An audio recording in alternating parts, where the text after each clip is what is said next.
안녕하십니까. 자, 44강 수도권 영상으로 찾아오게 됐습니다. 우리가 지난번 43강 북한 영상이 좀 길었죠. 생소한 부분이 많아서 좀 그랬을 것 같은데요. 자, 여기부터는 스피디하게 진행해 보도록 하겠습니다. 자, 수도권 우리가 살고 있어요. 서울, 경기, 인천 지역에 대한 설명입니다. 어떤 내용이 있는지 살펴보도록 하죠. 자, 먼저 수도권은 서울, 인천, 경기도다. 이거는 우리가 잘 알고 있는 내용이기 때문에 그렇게 어렵지 않습니다. 서울특별시는 조선시대부터 우리나라의 수도로서 정치, 경제, 문화의 중심지 역할을 했다. 어렵지 않고요. 인천광역시는요. 저희가 인천광역시를 서울의 외항이라고 표현했었잖아요. 자, 외항이라는 게 서울의 어떤 입구 역할을 해왔다. 오래전부터 그런 역할을 해왔는데 특히나 이제 국제공항과 항만 두 개가 모두 있게 되면서 인천이라는 지역 자체가 물류를 기반으로 한 서울의 외항을 계속 기능으로서 작용하고 있다. 이렇게 보시면 되고요. 자, 경기도는 수도권에서 면적이 가장 넓고 인구도 가장 많은 광역자치단체입니다. 자, 그래서 서울의 배후지, 그러니까 서울이 중심지 기능을 하기 위해서 여러 가지 배후지가 필요하죠. 배후지 역할이 예를 들어서 주거라든지 공업이라든지 그죠? 이런 것들의 역할을 경기도가 담당하고 있다. 그런데요, 여기 우리 이제 교재에는 경기도가 배후지로서의 역할을 한다라고 되어 있지만, 이제는 경기도가 단순히 서울을 뒷받침하는 것이 아니라 경기도 그 자체로 자급자족하는 이러한 움직임도 많이 보이고 있거든요. 특히나 경기 남부권 이런 지역들, 그 다음에 성남시의 판교 테크노밸리 이런 데를 예를 들어보자면 경기도 그 자체로 산업이 발달하고 중심지 역할을 하는 그런 지역도 많이 늘었다. 이렇게 보시면 되겠습니다. 자, 그러면 수도권의 전반적인 설명 잠깐 보도록 합시다. 인구는 우리나라 면적의 12%밖에 안 되지만 인구는 50%가 넘어요. 이거 갖고 뉴스 한번 나온 적이 있어요. 수도권 집중 문제가 심각하다라고 하면서 전체 인구의 절반 이상이 수도권에 살고 있다 얘기를 했고요. 경제력 역시 대기업 본사, 금융기관 이런 것들이 있기 때문에 우리나라 GDP의 52%, 인구도 절반, 그 다음에 국내 총생산의 절반, 이렇게 대단한 집중력을 보이고 있는 곳입니다.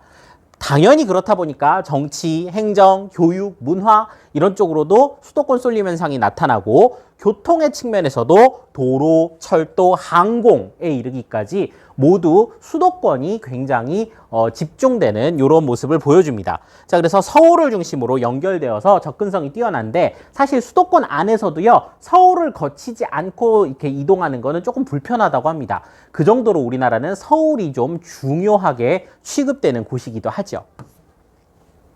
자, 그래서 이 수도권 인구 변화를 보시면 계속해서 증가하면서 우리나라 전체 인구의 31% 정도 차지했다가 이제는 절반 이상 차지하는 이러한 비율을 보일 수 있고, 비수도권 인구에 비해서 서울의 인구는 크게 증가하지 않았는데 경기도의 인구가 확 증가했죠. 인천도 어느 정도 증가했고, 그래서 이 경기도의 인구가 급증하면서 수도권 인구가 많이 늘었다. 이렇게 보시면 되겠습니다.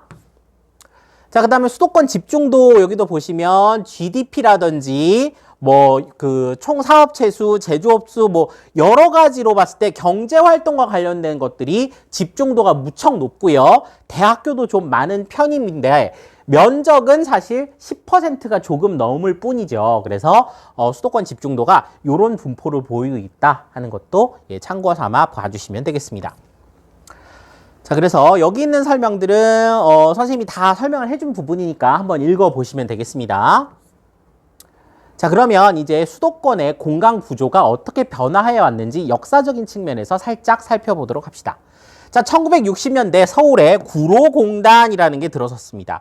자, 우리나라는 처음부터 중화학공업, 첨단공업 이런 게 발달할 수 없잖아요. 구로공단에서는요, 가발, 옷, 신발, 성냥 이런 것부터 시작했어요. 그런 것부터 시작해서 전자제품에 이르기까지 이 서울의 서남부에 위치한 이 구로공단이 우리나라에서 매우 중요한 산업화 공간이었어요. 그래서 섬유, 봉제와 같은 경공업이 발달하고 1970년대 이후로는 이제 서울 안에가 너무 복잡거리니까 경기도로 나가기도 하고 아예 저 남동 임해 지역으로 나가기도 하면서 제조업 분산이 시작된 것이 1970년대입니다. 그러니까 1960년대에는 서울 안에 공단이 있었어요. 지금은 서울 안에 공단이라고 부를 만한 공간이 별로 없습니다. 하지만 70년대 접어들면서 요건 그 이후의 일이고요. 1960년대까지는 구로공단이 우리의 주축 공단이었어요. 자, 이제 요게 당시 구로공단의 모습이라고 합니다. 이제 개발 중인 구로공단의 모습이고, 안에서 이제 근무 여건인데요. 지금 요 사진 한 장만 봐도 상당히 열악한물 알 수 있죠. 이때 당시에 노동자들의 삶이라는 것은 지금으로서는 상상하기 힘들 정도로 굉장히 힘들었다. 예, 요렇게 얘기를 하고 있습니다. 자, 이제 1980년대가 됐어요. 1980년대가 되니까 인천의 남동공단, 경기도 안산시흥의 반월시화공단, 이러한 공업지대가 조성되면서 서울에 몰려있던 제조업 기능이 본격적으로 수도권으로 분산되기 시작합니다. 그리고 1990년대가 되면서 수도권에서 있던 그나마 버티던 제조업들이 중국이나 동남아시아 이런 지역으로 또 빠져나가거든요. 그래서 2차 산업 비중이 점점 줄어들고 그 자리에 첨단 산업이라든지 유통업이라든지 이런 것들이 들어오면서 3차 산업이 성장한다. 예, 요렇게 정리를 할 수 있겠습니다. 자, 그래서 남동공단, 반월시화공단은 아직까지도 규모를 유지하고 있지만 예전만큼 1980년대, 90년대 초만큼의 규모는 아니에요. 그리고 이제 우리 수도권은 3차 산업 중심의 선진국형 어떤 산업 구조를 밟아가고 있다. 이렇게 보시면 되겠습니다. 자, 여기는 시흥의 시화산업단지고요. 자, 우리 시흥 머릿속에 잘 기억을 해주시면 좋겠습니다. 자, 그 다음에요. 2000년대 이후 우리는 첨단 산업이라는 말을 하기 시작했죠. 고급 기술 인력이 풍부하고 교통이 편리하고 등등등등 하면서 이 첨단 산업이 점점 발전할 것이다. 지금도 발전하고 있다. 그러기를 희망한다. 얘기합니다. 자, 이 첨단 산업도 조금 결이 다르거든요. 서울과 경기도가 좀 달라요. 그것도 뒤에서 말씀드리겠습니다.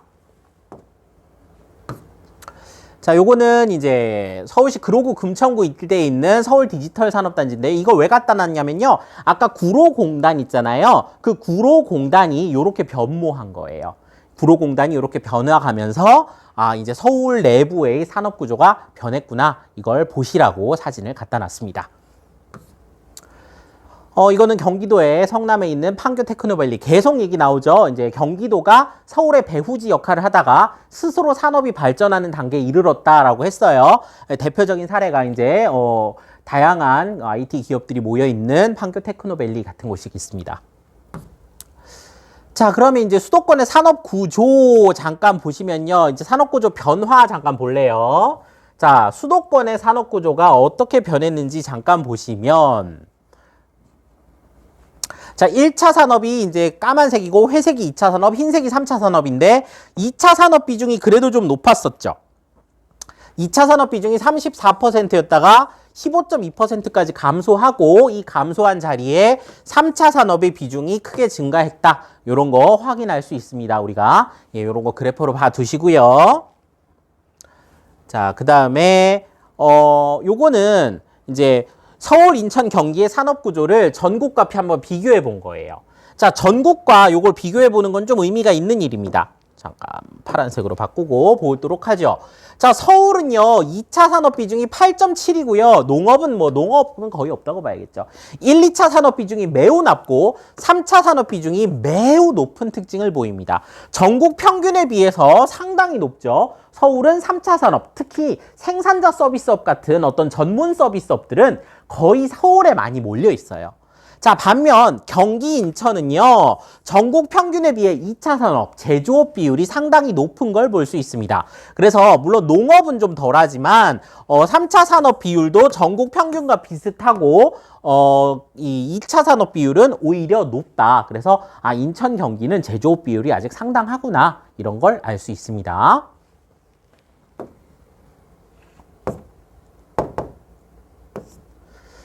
자, 그래서 여기는 선생님이 설명 들었기 때문에 보시면 될 것 같고요. 자, 여기 재밌는 표현 하나 있어요. 자, 요거는 하나 알아두시면 좋겠습니다.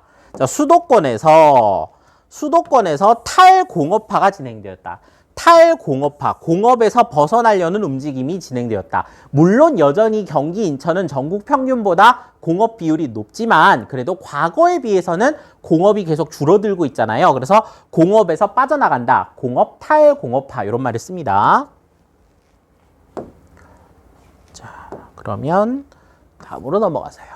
한편 서울, 인천, 경기의 산업구조를 보면 세 지역 모두 3차 산업비율이 가장 높고 1차 산업비율은 가장 낮다. 농업은 별로 없어요. 특히 서울은 3차 산업비율이 매우 높은 반면 인천, 경기는 2차 산업비율이 상대적으로 높다. 자, 이런 얘기를 합니다. 아까 얘기했죠. 구로공단과 같은 서울에 있던 제조업 파트들이 인천과 경기로 빠져나갔다. 이렇게 보시면 됩니다. 자, 그런데 이제 오늘날 얘기를 다시 돌아와 보면 자, 수도권이 지식과 정보를 기반으로 한 첨단 산업이 발달한 게 맞아요. 그런데 서울하고 경기, 인천이 좀 다릅니다.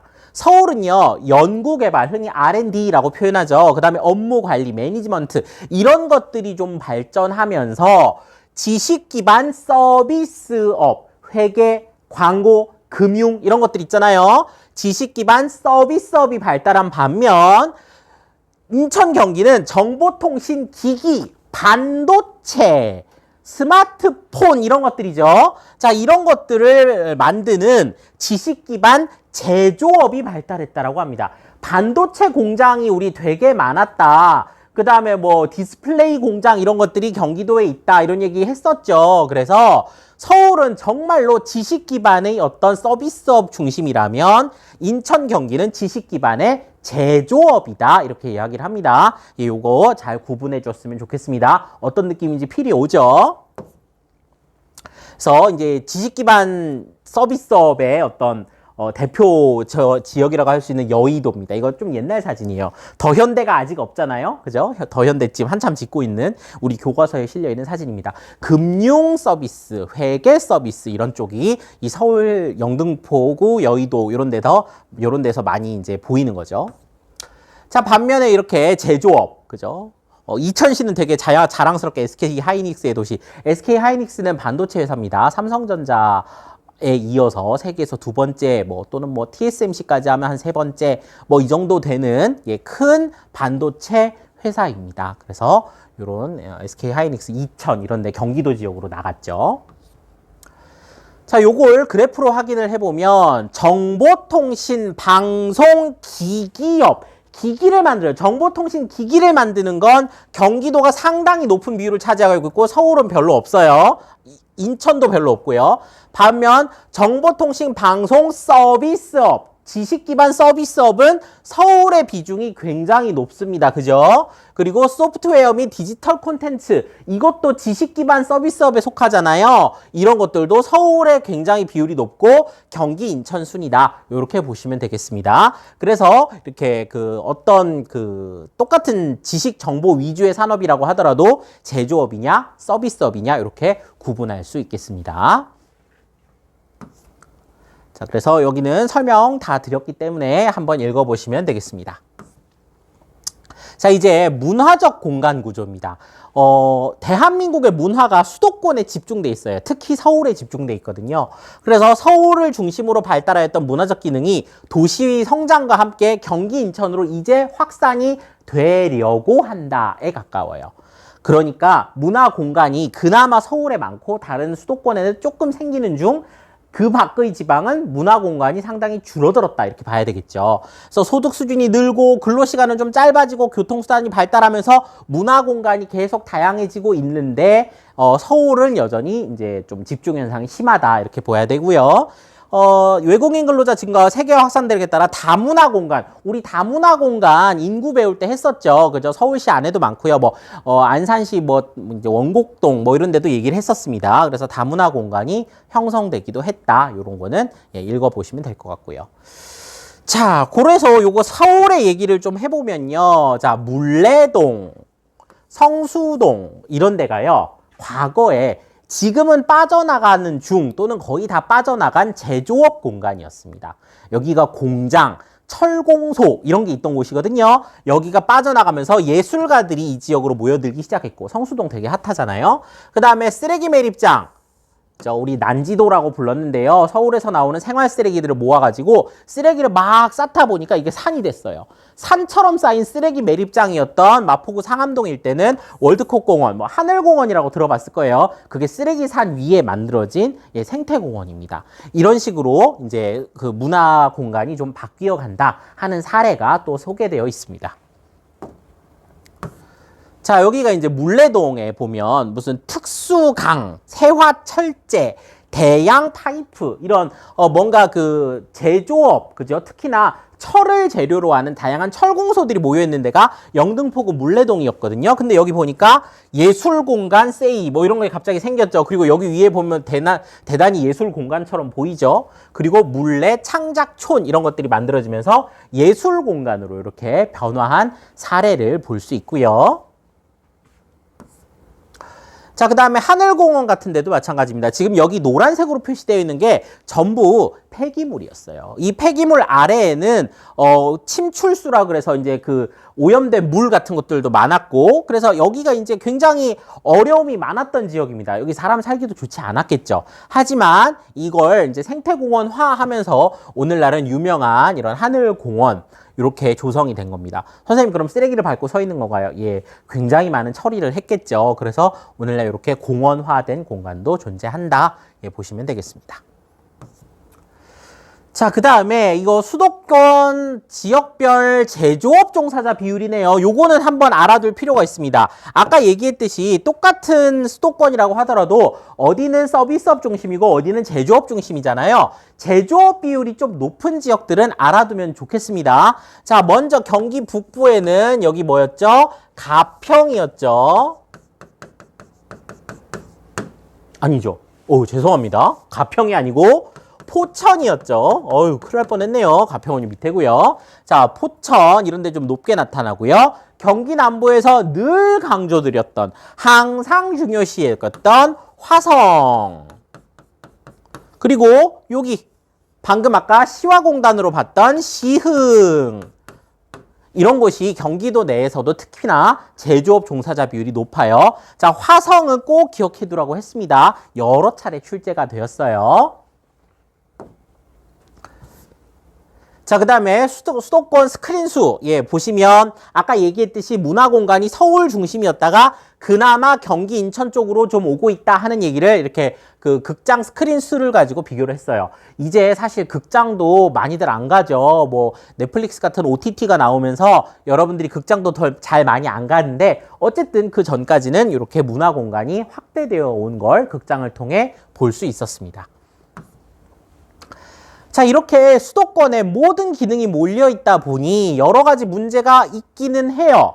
이게 문제다 아니다 이렇게 의견이 분분한데, 자, 어쨌든 우리는 수도권에 살고 있으면서 주택이 부족하죠. 되게 비싸죠. 교통 혼잡하죠. 환경오염, 뭐 층간소음으로부터 아주 심한 오염까지 다 심하죠. 그러니까 여기에 따른 생활 환경의 차이. 그 다음에 두 번째가 수도권과 비수도권 간의 격차 문제. 이게 계속 벌어집니다. 그죠? 국토공간의 불균형 심화로 인해서, 그죠? 서울에 있는, 수도권에 있는 사람들은 너무나 박터지게 치열하게 살아가고, 지방은 소멸을 걱정해야 되는 이러한 격차 문제. 그 다음에 세 번째로, 수도권 내에서도 서울만 잘 나가는, 그죠? 서울만 잘 나가고 모든 이런 자산들이 서울로 몰리는 여기에 대한 의존성, 이런 부분까지도 우리가 생각을 해봐야 한다라고 지적하고 있습니다. 이걸 해결하기 위해서 두 가지 제도가 있거든요. 자, 요거는 알아두셔야 돼요. 과밀부담금 제도와 수도권 공장 총량제입니다. 자, 먼저 과밀부담금 제도는 인구 집중을 유발하는 업무 및 상업시설을 들어설 때 세금을 더 내야 돼요. 부담금을 부과하는 제도고, 자, 수도권 공장 총량제. 요거는 은근히 우리나라 국토 공간을 구성할 때 이것 때문에 많이 달라졌거든요. 자, 수도권 공장을 총량제를 딱 정해. 이거 이상한 공장 만들지 마. 하나가 없어져야 너 들어올 수 있어. 이러면서 공장 면적의 총량을 설정하고 기준을 초과할 경우 공장의 신설과 증설을 제한합니다. 더 이상 공장 짓지 마 하고 딱 막는 것이죠.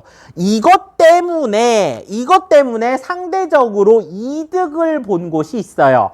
자, 그래서 여기서 수도권에 못 들어온 공장이 수도권과 되도록 가까운 곳에 공장을 지으려고 하다 보니까 나온 곳이 충청남도죠.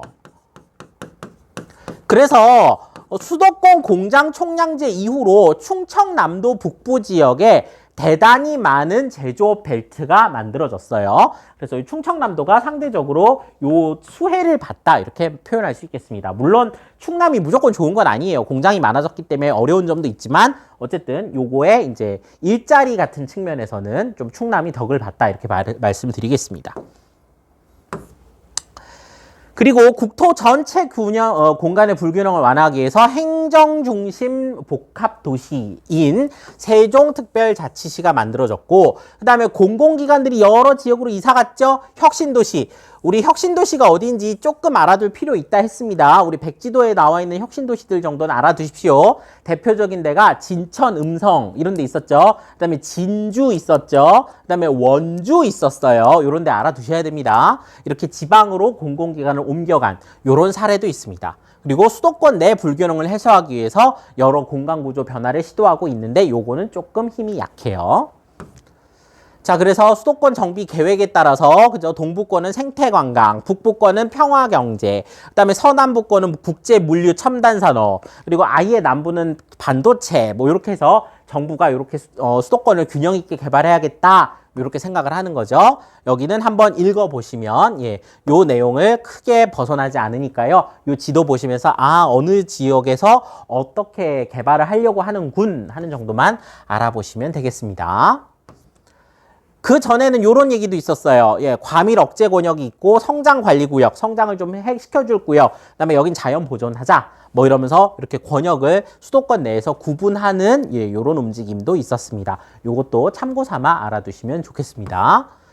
자, 그래서 과밀 억제 권역이라는 건 인구와 산업이 집중되어 있어서 이전 및 정비가 필요한 지역, 성장 관리 지역은 과밀 권역 지역으로부터 인구와 산업을 이제 밖으로 빼내는 거죠. 그런 지역, 자연 보존 권역은 한강이 지나가기 때문에 자연 보존해야 되는 지역. 요렇게 구분을 했던 사례도 있다. 요 지도도 한번 봐두시면 좋겠네요.